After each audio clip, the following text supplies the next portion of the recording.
Hi, I'm Maria Thea Harrell Sews on social media, and today is a special Sew Over 50 podcast. Now grab a cuppa and get ready to be inspired by us.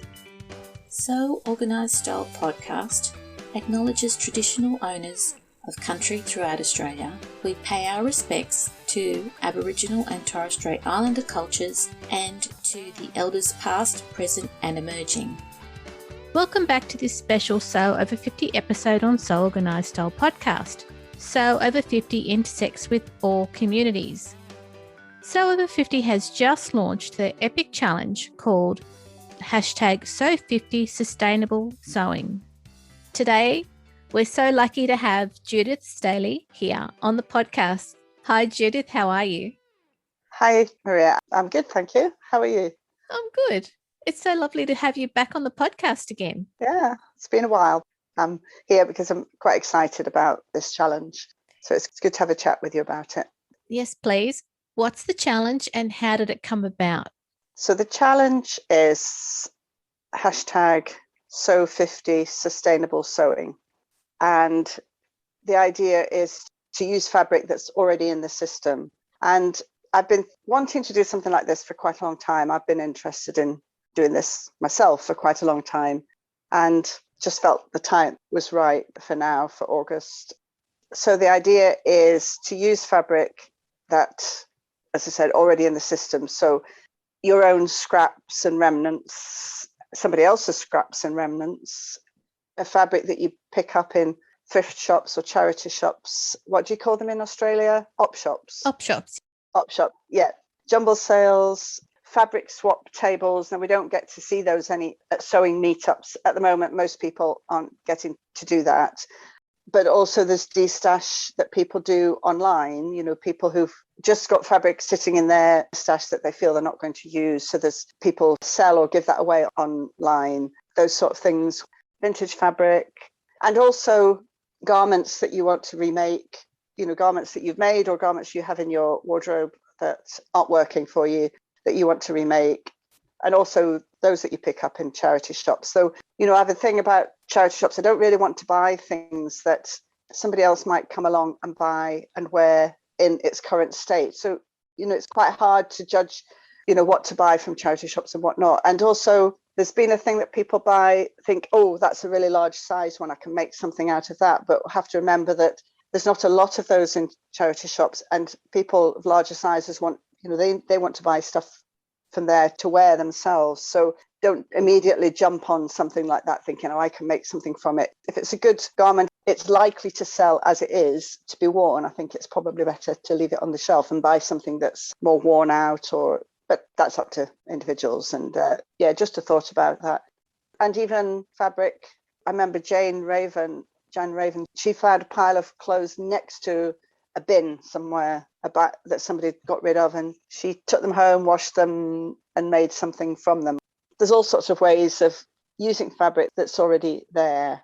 And I think when you're using fabric and garments like that, I think it adds to the creativity and individuality of clothes. So it gets the thought process going. Somehow you feel freer to experiment, and things don't have to be perfect. I'm an imperfectionist anyway. This is why this suits me so well. If something doesn't join up well, you can do a patch over it or whatever. I just think it's more freeing using this sort of fabric. As you said, it's fabric or clothing that already exists, either yours or someone else's. Yeah. And so it's already had a life. Yes, that's right. Yes. When we use fabric, when we make our own clothes, those garments have a story because you remember making them and little things that went wrong. But when you're using fabric or clothes that already has a life, it adds even more to the story of the garment and makes them more individual and more special, I think. Yeah, it gives them a second go, a second life. Yeah. I remember when my children were young, very young, making a pair of joggers for my daughter out of my husband's old sweatshirt, a black sweatshirt. And I think at the time that was probably quite hard to get. I found it hard to get that sort of fabric, good quality sweatshirt type fabric, and they were black. So, yeah, for a little girl at the time, it probably wasn't, there weren't a lot of garments like that around. And I had a red knitted cardigan that somebody had made for her, and I bought some of the little black bows that you get in, you can get them in haberdasheries, those already made up, and I put the black bows, sewed those over the cardigan, and had these black joggers made from her dad's sweatshirt, and it was just a really lovely outfit that people would say, oh, where did you buy that? And I think I'd already in the past remade things, but I really remember that as being, this is great, being able to use old garments to make something new. Yeah, so that's an early piece of remaking that I did, reusing. It wasn't necessarily that you gave a garment a new life for the owner, but you gave a new life of that garment to someone else in the family. Yes, yeah, that's a good point. It was really nice to have that story behind it. Yeah. I think one of the easiest ones that I can think of that I might attempt is a sarong. Oh, yeah. So using sarong fabric into something else for summer. Yeah, that's a good idea. That's a top or something. Yeah. Yeah, because you've probably got quite a few of those hanging around. I don't, because not really in my wardrobe, but because in Scotland I don't wear sarongs very often. This is true. Yeah. The other thing, actually, we're expanding this challenge. It doesn't have to be a garment. It can be an accessory. So a hat or a bag, because, some people are well into doing this already, and some people haven't tried it yet. Perhaps they're fairly new to sewing, and they're used to following a pattern. That's how they're learning. And perhaps it might feel a bit scary trying something new like this. Mm. But a bag, you could start off with a bag or a hat using scraps of your own remnants or whatever. I thought that was quite nice to include that in this challenge, give people more opportunity to start somewhere small. Making a bag, there are also free bag patterns available. Yes, yeah. That you could print off at home, because again, they're small pieces. Yeah, yes, that's right, yes. Printing off patterns isn't my favourite thing. And sticking them all together, I really don't like it. This challenge is about what you already have or what someone has. The aim is to make something else, so it doesn't necessarily have to be clothes. It could be anything. We're not doing sort of soft furnishings, particularly cushions. Oh, I don't see why not, really, but no, sticking bags and hats, and no, I can't think. Can you think of any other things, Maria? Well, bags and hats are things that you can wear. Yes, yeah. Yes, that's right. Furnishings, maybe not so. No. There are a lot of creative people in the Sewover50 community, so I'm sure that there'll be a lot of examples that you and I haven't even thought about. That's right. And that's, things to keep an eye on our hashtag Sew50 Sustainable Sewing for ideas. And also there's lots of other hashtags out there already, just sustainable sewing. I've got a list of them that are going out in one of the first posts about the challenge. So that looking at those hashtags can give you ideas of where to start, just to get the creative juices going. Obviously on Sewover50 hashtag already, there's lots of these sort of sewing, but we haven't had a specific hashtag before, so it's hard to find them. And now ongoing, people can use that hashtag in the future when they're making something that would fit under that hashtag, so it keeps the ideas going. And the other thing also is, zero waste patterns as well. People might want to, if you've got a piece of fabric, rather than scraps, you could try out one of the zero waste patterns that are out there. We have a few of those as prizes that have been donated by sponsors. They're already out there if people want to use them. Liz Haywood, who's Australian, isn't she? She's donated patterns, and Lauren Elber Textiles. Oh, good. And Scandinavian Birgitta, she's donated patterns as well. And then there's Chris Wood. Yes. She's donated a couple of patterns, and her patterns, they are zero waste sewing. You don't need a pattern, it's measurements. It's all done from measurements and drawing out squares or oblongs and cutting slits and things. And so that's another way of getting started. If you've got a piece of fabric sitting there, it doesn't have to be a zero waste pattern, but it sort of fits in the theme if you want to give that a go. That's already got me thinking. And then the other thing is that the fabric that you use or the textile that you use can be changed as well, couldn't it? Yes, yeah. Oh. And I've made things, well, this top I'm wearing at the moment, I made trousers, the bob pants out of this. It's a linen, and I'd got a piece left. I thought I'll make a top. I hadn't got enough to make a whole top, but I'd also made a blue linen coat for the summer. And I'd got lots of little bits left, cutting out both of them. So the front of this top is one plain piece of the fabric that matches the trousers, but the back is made up of lots of little squares and oblongs of the two fabrics, which I just laid out on the pattern piece and overlapped them and then slowly stitched them together I overlocked them, I think, stitched them together. It was a bit of a fiddle. They don't quite meet in some places. I put a patch over the top.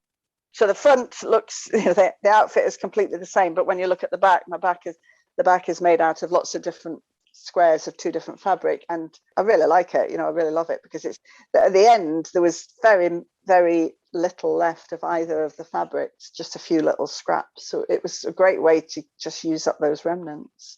You can create your own fabric out of your scraps and remnants. You can create a square or an oblong and then use that to put the pattern piece on. I think I'm going to do a post on my own account of some of the garments I've made in the past that would fit into this challenge, just as ideas. I wanted to also mention some of the things that got me thinking about all this, a few years ago again, about fabric production and the fashion industry. And I saw a figure the other day that 10% of the world's greenhouse gases come from the fashion industry. Making clothes, making the fabric, growing the fabric, whatever the process is of making the fabric and making the clothes and then transporting it all over the world. So my interest in all that, a few years ago, I was listening to a podcast, Wardrobe Crisis. She's Australian, Vogue Australia's sustainable editor. And she does the podcast Wardrobe Crisis, where she interviews people from the fashion industry about lots of aspects of sustainability. And from that, I read the book Cradle to Cradle, Remaking the Way We Make Things. And that gave me it was just about the circularity of fabric. And that's what made me start thinking about reusing, making sure I didn't create too much waste and buy too much new fabric.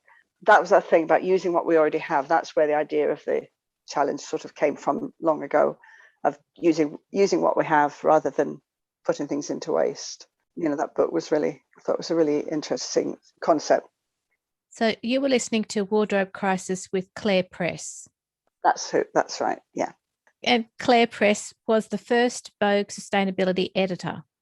Yeah, I would recommend, the podcast she has such, really interesting people involved in fashion industry at all stages of the fashion industry, and just with lots of ideas and thoughts and there's 144 episodes to choose from.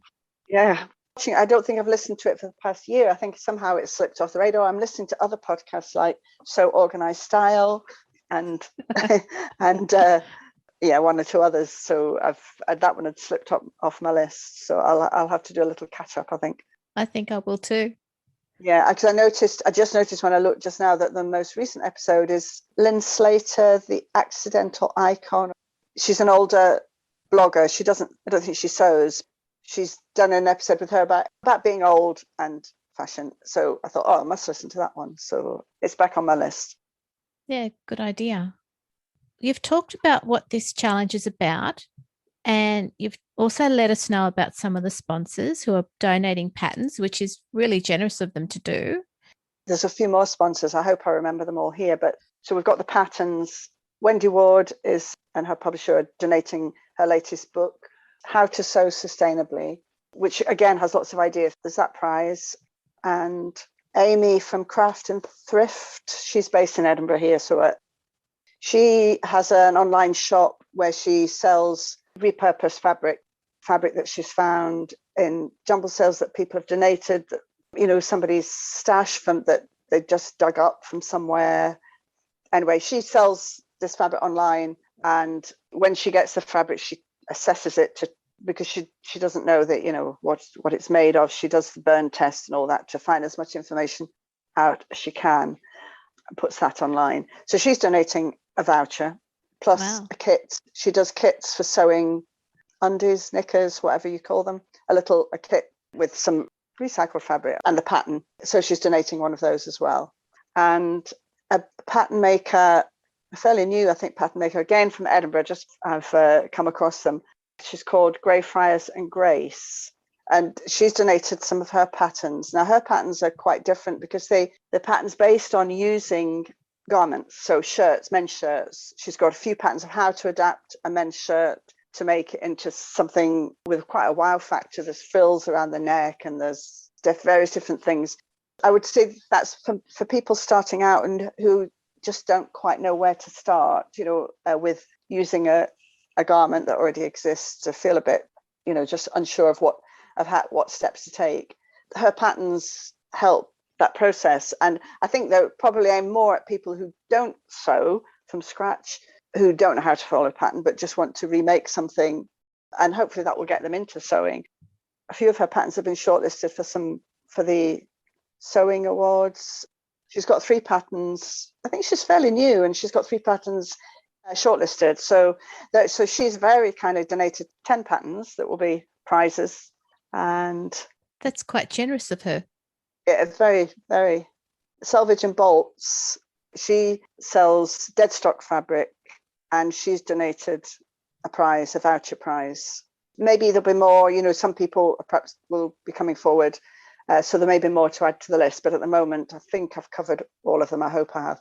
And I think that's what happens is once the challenge starts, other people who feel very strongly about sustainability, sewing sustainability, that they'll contact you and say, hey, can we support you somehow? Yeah, that would be great, because we've tried to keep the prizes and the sponsors relevant to the challenge. And, I also wanted to add that I still buy new fabric. It's not about saying you can't ever buy new fabric. It's just about getting some ideas of using some of the older fabrics that you've got, fabrics that are in the system. I went through a period of buying lots and lots of fabric when I first started sewing again, and had quite a big stash, and buying fabrics that actually weren't me. I'd see these beautiful patterned fabrics. It took me a while to realize that that's not what I wear. I can really admire them. So I had quite a lot of fabric that I wasn't using. Yeah. And I took them to fabric swaps and a few destashes, but I do still buy new fabric, but I'm much more choosy now and think more about what it's going to be. I try to just buy with a project in mind, and not, and one that I'm going to make soon rather than in the future. I mean, it doesn't always happen. So everybody's got different approaches, and we still want to see what people make with fresh fabric, but it's just something to think about and to experiment and to have fun with it, with this. And Jen Hogg, a guest editor, her first guest editor post is about using your stash or somebody else's stash fabric. So that's a one way of passing your fabric on to somebody who is going to use it. If you think you'll use it in 3 years' time, then keep it. And I've got fabric here that I probably won't make for a while, but it's just sometimes you just get an idea, and I've got some fabric there in the cupboard to use. So, yeah. So the aim is to use what you've got and enjoy the creative process. Yeah, definitely. And you might find you really enjoy that, and use that alongside your other sewing. And we have a few guest editors lined up. We have Sue Stoney is doing a guest editor post. Jen is doing 3 guest editor posts. We have Morris Sews Trisha, who's going to do one. She's very big on using what you have. She is. She's amazing. Yeah. And Irene Lundell, she's going to do one. In the past, she's used tablecloth. And that's the other thing. Yes, tablecloths are great things. Tablecloths and napkins are great things to use for this project. Some great linens and embroidered fabrics out there that are great for this. I think I've got a few more semi-lined up, so we will post about those. So if there are listeners out there who would love to share, that would be great. Yeah, please get in touch if you have an idea of something you'd like to do a guest editor on this topic, or any topics. Actually, we're always looking for people. It's just great having different voices on the account. They bring something different, bring their own voice. So yeah, please get in touch by direct message if you've got an idea. Actually, Sandy said that she's wondering whether we ought to extend it longer than a month, because there just seems so many ideas out there. So we'll see how it goes and maybe extend it. But anyway, the hashtag continues afterwards, after the challenge anyway. I think the fact that once you set up a hashtag, even when challenges end, people, if they've had an idea, they'll always use the hashtag. Yes, they will. And this is also to store up ideas for yourself in the future as well. Once you start working on things like this, little ideas come out nowhere, and hopefully people will enjoy it and continue. Angie Hinksman. Oh, yes. Yeah. Of course, hers was made from the duvet cover. Yes, that's right. Duvet covers and sheets. Yeah, duvet covers, sheets, tablecloths. All these things are great. They're large pieces of fabric. There's lots of them in charity shops and probably lots of them in your own linen cupboards. Yes, hers was that with the strips of fabric and the, on the cut on the bias. Just incredible, wasn't it? I would like to have a go at that sometime. Since she made the first dress and she came on the podcast for Sewover50, yes. She's now made the second one. Yeah, I saw that. It looks fabulous. Yeah. So what you're thinking of perhaps making something, Maria, for the challenge? I am. My idea is I bought some coffee bean bags. Yeah. Ah. And the aim was to repurpose them. So would that be something that I could do for this challenge? Yeah. Oh, yes, definitely. That sounds great. That sounds very good. I'd not thought about those. My plan, I don't think I will finish this, but I've got a few things on the go, but I've got a linen tablecloth that I bought in France a few years ago on a market. And I think it might be an altar cloth. I don't know, because it's very narrow. It's 90 centimeters wide, but a bit of a hem and a bit of frogging or something at the bottom along one length. So I think it was used sort of around the edge of a table or something. I think there's 3 meters of it. I've also got some small pieces of fabric that a friend who's Red Ruby Rose, she's not in the Sewover50 group, but she makes bags and she makes and sells bags, and mostly they're printed from photographs that she takes. Right. But she's been experimenting this year with natural dyeing, different plants each month and different fabrics. And she sent me a little pile of some of the fabrics she's done. So the yellows, mostly yellows and a few blues, I think. And on different fabrics, silk noil, silk linen, and then she's used different fixers. So each fabric has what plant was used and what the fabric is and what the stabilizer was. So my plan is to use these pieces as sort of patches on my fabric. I'm going to make a summer coat, and use these fabrics on them and embroider the outline of the plant on it, and perhaps the words of what the plant is and what the fabric is over them, attaching them to the garment fabric. That's my plan, but I think that's going to take a long time. I don't think I'll be finished by the end of August. It'll probably be ready for next summer.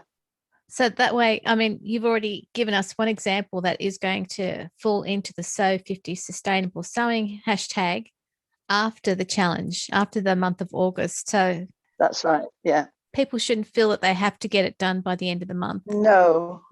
And also I was going to mention, there's obviously lots of other challenges have been going on and are going on always that sort of fit into this. So July's Magam Sew Along was Jumble July. And when I saw that, I thought, oh, damn, that's what we're doing next month. But it doesn't matter, because some people may not finish their garment that they plan to make this month. And that's got people's ideas going. And then Pink Mimosa. Yes.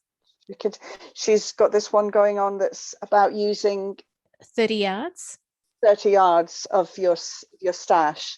And I'm sure there's others. So there's others that fit in. It's all that will fit in with the same challenge. And people like to try and get lots of challenges in one post. They want lots of hashtags covering the one garment that they're making. I'm sure there's lots of other challenges that will fit into this theme.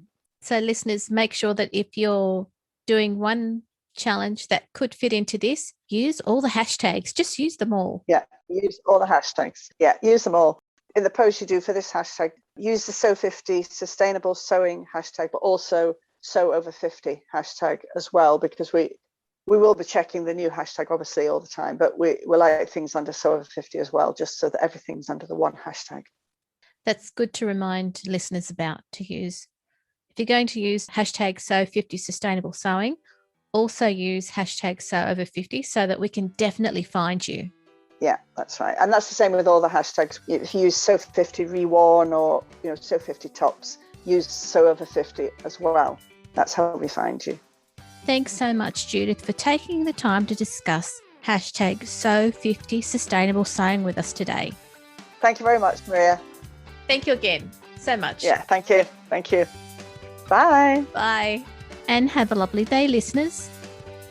This episode of Sew Organised Style podcast for Sewover50 was produced by me, Maria Theoharis, with permission of Judith Staley, soundbybensound.com. You can subscribe to Sew Organised Style podcast, spelt with an S, not a Z, on all good podcast apps and give us a 5-star rating and review. You can also support us on our Patreon account. Make sure you listen to our previous free Sewover50 podcasts and hear from great people from the Sewover50 community. All Sew Organised Style podcasts are free to keep you company and make you smile. Post any questions or podcast suggestions you have on our podcast website at seworganizedstyle.com or on our Instagram account Sew Organised Style or on our Facebook page. We look forward to joining you in your sewing room next time. Stay safe, everyone.